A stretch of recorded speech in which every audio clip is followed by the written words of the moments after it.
Every woman and girl should see body of victim and learn perils. Atlanta Constitution.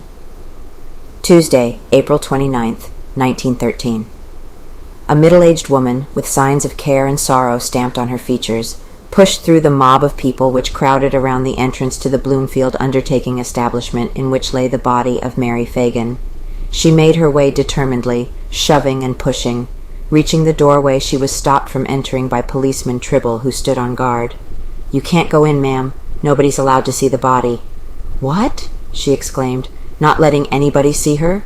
She stepped back as if aghast. For a moment she hesitated, apparently undecided whether to say something further in her attempt to gain entrance or to leave the place. The huge crowd pushed closer, breathless, expectant. "Listen," she burst out. "Every woman in Atlanta, every working girl, every schoolgirl ought to see that little girl in there. They ought to take a good look at her. They ought to see what perils and what dangers they have to face. An education to women and girls." She hesitated slightly as though waiting for her words to take effect. Without moving her eyes from those of the policeman, she resumed. "There are plenty of men in Atlanta and in every other city who are degenerate enough to commit just such murders as that. All women and girls ought to see and be able to realize their danger. You are making a big mistake by not letting anybody in. Everybody ought to be allowed entrance. It's 2 words illegible to the women and girls. It will open their eyes to peril." Not a sound was made from the crowd except the noise of shuffling feet as they edged closer. The little woman stopped, gazed ruefully into the interior of the undertaking shop, then moved on up Pryor Street toward Mitchell, refusing to give her name. "No, you can't get my name.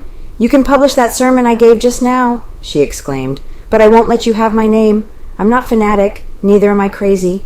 I just know some things, that's all, one of which is that every girl that works ought to have some safeguard." Crowds thronged the place.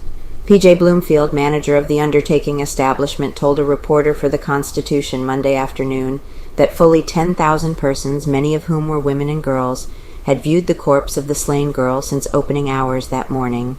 By 10 o'clock, he said, a mob of men that extended from Mitchell Street far out into Pryor, and which flooded the latter street in front of the shop, forced them to close doors to visitors.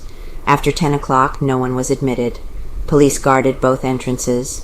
More women and girls, women of all classes and types, besieged the place for entrance than did men and boys. This morning at 8 o'clock, the body will be placed on a train and carried to Marietta. The funeral services will be held in the cemetery there at 10 o'clock, and the interment will be in that place. A party of friends will accompany the family and attend the services. Coroner Donahue gave permission Monday night for the body's removal before the inquest, which will be held this morning at 10 o'clock.